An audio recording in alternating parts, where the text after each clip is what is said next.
My name is Janera Forte, and I'm the Chief Impact Officer here at uAspire. I'm pleased to spotlight one of our impact areas in this segment about our organization's policy and advocacy work through the lens of our two policy fellows. I'm joined by Ty Gamble Editon and Debbie Matesu, two policy fellows.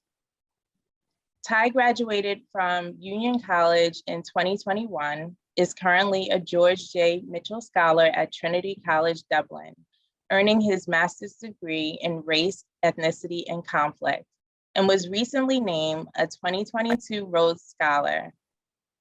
Debbie is a student at Shippensburg University, majoring in psychology.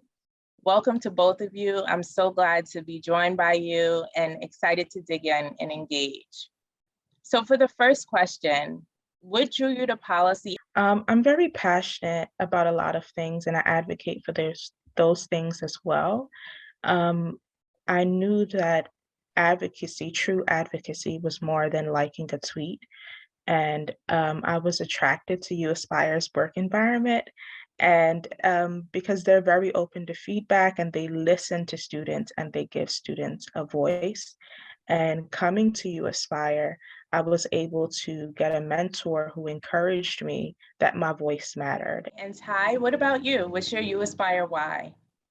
Yeah, so I was attracted to uAspire primarily because of the student-centered kind of way it approaches policy, but also because of its very broad breadth in terms of advocating for higher education for low-income students and marginalized communities, and just more generally for everyone.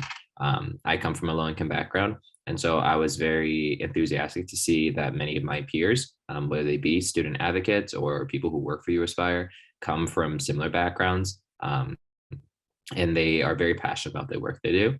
So that combined with my past experience working in Massachusetts on a political level, primarily in campaigns and the local level and also on the state level, really encouraged me to want to do policy work and to really have a keen focus on higher education and how I can improve outcomes for people like me. Thank you so much.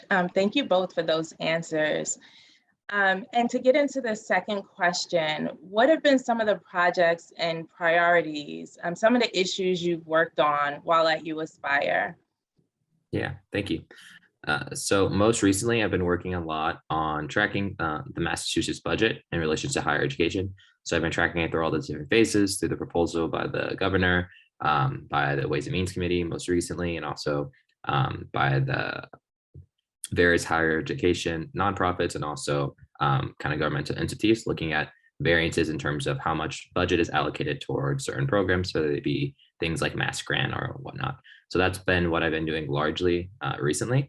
But throughout the year, I've been working on things like advocating for the transcript trap bill, which looks at making sure that schools can't retain your transcript for small amounts of fees owed or really any fees owed to the institution. And I've also been working on the hunger-free campus bill and advocacy around that, making sure that students have access to all the resources they need beyond just tuition, including food and other resources. So those have been kind of three of the really big projects I've been working on. And those, I think, have really shown me that the costs of college go very far beyond what you may think it is. Especially, I think, many students, when they get their financial aid package, they're very excited. They're like, I have everything covered. Everything's perfect, right? I have, even if you have full aid, there's nothing to worry about. But in reality, there's a lot of those hidden costs that I think uAspire does really good a job at addressing, whether they be getting your transcript, whether they be making sure you have access to federal or state program related to getting food, whether it be advocating for parents who are students and need various other instruments in terms of daycare or whatnot. uAspire does a really good job in terms of making sure that the student as a whole has their needs met. And that's really what my projects have been focused on, kind of how do we make sure those needs are met? What are those needs? And how can we really expand the apparatus of support around students, especially those from marginalized backgrounds? When thinking about your biggest takeaway from advocating for college affordability, so like the skill you gained or what you learned, what would you say was like that biggest takeaway? My biggest takeaway from being with uAspire as a whole is that your voice matters. It's important to be in the room.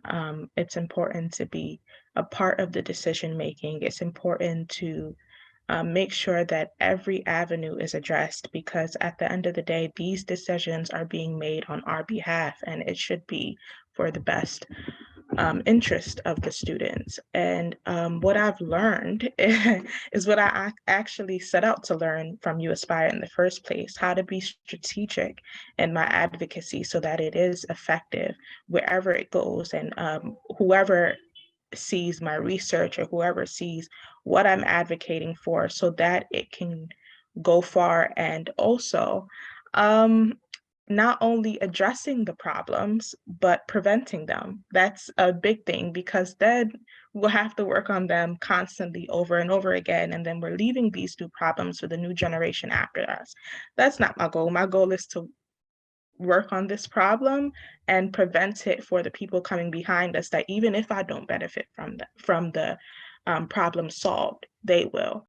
Thank you tonight for engaging with me in conversation, and for all the brilliant work that you do to move our policy agenda forward for uAspire.